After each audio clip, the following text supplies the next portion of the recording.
At 20 liters a week, the most strategically important peninsula in the entire Black Sea is running out of fuel. Not rationed slightly, not tightened carefully, cut to 1/7 of what it was receiving just weeks ago.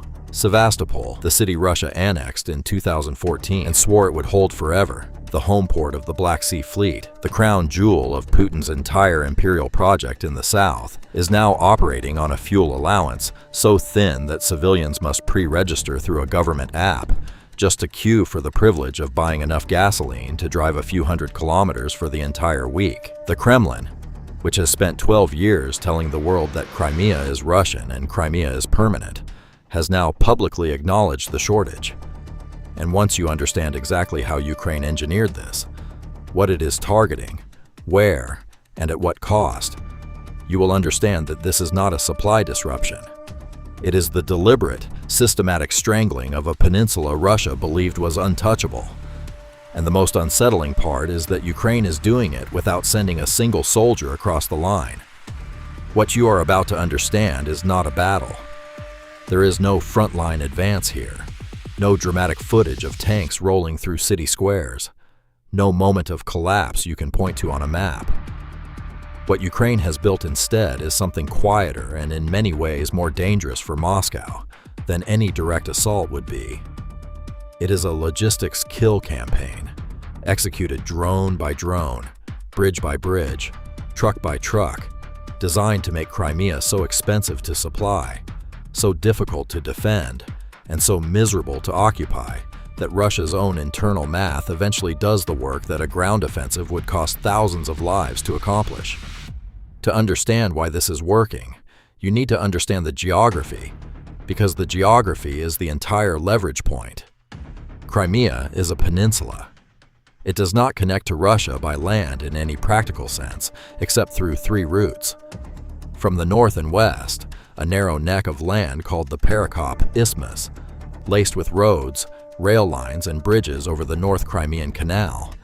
From the east, the Kerch Bridge, Putin's personal monument to the permanence of the annexation, already struck by a truck bomb in 2022, and hit again in the years since. And around all of it, the Black Sea, where Ukraine has already sunk enough Russian warships to chase the entire fleet out of Sevastopol and relocate it to Novorossiya on the Russian mainland, 3 routes in. That is the entire lifeline for an occupying army, a naval fleet, a defense industry workforce, and roughly 2 million civilians. Now ask yourself one question. What happens to a peninsula when Ukraine makes all 3 of those routes simultaneously dangerous? You get 20 liters a week. You get a QR code rationing system introduced on June 6th.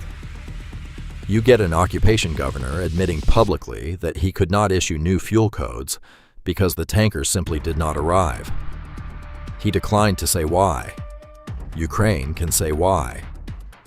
The spine of this entire campaign is a single road, the R280 highway, which the Russians themselves branded the New Russia route, a piece of imperial naming for territory they believed they had absorbed permanently. The R280 runs from Rostov-on-Don, inside Russia, west along the Sea of Azov coast, through occupied Mariupol, Berdyansk, and Melitopol, down toward Crimea. It is the artery. Fuel, ammunition, replacement parts, troops, a massive share of everything that keeps Russia's southern war effort operational moves down that one corridor. And over the last 2 weeks, the commander of Ukraine's drone forces has confirmed that traffic on the R280 Ho has collapsed by 71%. Not slowed, not disrupted, collapsed by 71%. That figure comes from Mikhailo Drapotai's drone forces operating out of underground command posts, processing 12 terabytes of battlefield data every single day. This is not psychological operations. This is logistics accounting. And the numbers do not lie. Here is how Ukraine is actually doing it, because the mechanism matters as much as the result. The strategy is not to destroy the bridges outright. It is more precise than that, and more ruthless. Ukraine damages them enough to force all remaining traffic onto fewer and fewer crossing points. And then it sits above those crossing points and waits. Because when you eliminate 3 routes and leave one, the traffic does not disappear. It concentrates.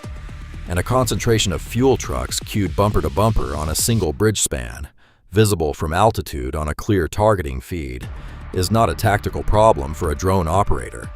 It is a target-rich environment. On a single Thursday this week, Ukraine confirmed one strike that destroyed 50 Russian military cargo vehicles, fuel tankers, and ammunition trucks, caught stacked on the army bridge linking Crimea to the mainland. 50 vehicles. One strike. One bridge. This is what concentration of force looks like when the force doing the concentrating is the defender and not the attacker. The Russian-installed head of the occupied Kherson region confirmed the damage himself this week, reading off a list of destroyed infrastructure, like a man filing a report he did not want to write. A bridge over the North Crimean Canal near 2 occupied villages. The Perekop Army Road Bridge, the Stavki Road Bridge. Each one knocked loose forces traffic onto pontoon crossings and improvised detours. Slower routes, narrower routes, more predictable routes. And predictability is the entire game. A drone does not need to search for you if it already knows the one road you are forced to use. Russian military bloggers, not Ukrainian sources, not Western analysts, but Russia's own pro-war commentators, have been writing openly about how difficult it has become to move supplies without losing them. When an army's own loudest supporters are publishing posts that amount to, "We can no longer safely drive our own roads," that tells you more than any official statement will. What makes this campaign structurally different from anything Russia's defense planners prepared for is the cost asymmetry at its core. Ukraine's drone forces claimed in the first 5 months of this year alone the destruction of 174 Russian air defense complexes with an estimated combined value of $5.4 billion. Systems that took years to build, billions to procure, and trained crews to operate, erased by weapons that cost a fraction of what they destroy. Ukraine has increased its mid-range combat drone sorties 28-fold over the past year. Deep strikes into Russian territory itself have quadrupled. And every air defense system that comes off the board opens the corridor wider for the next strike, deeper, against oil refineries, weapons plants, and the logistics infrastructure that funds the entire war. The math is not complicated. A $5,000 problem is reliably killing a $5 million solution. No defense budget on Earth can sustain that exchange rate indefinitely. Russia's cannot either.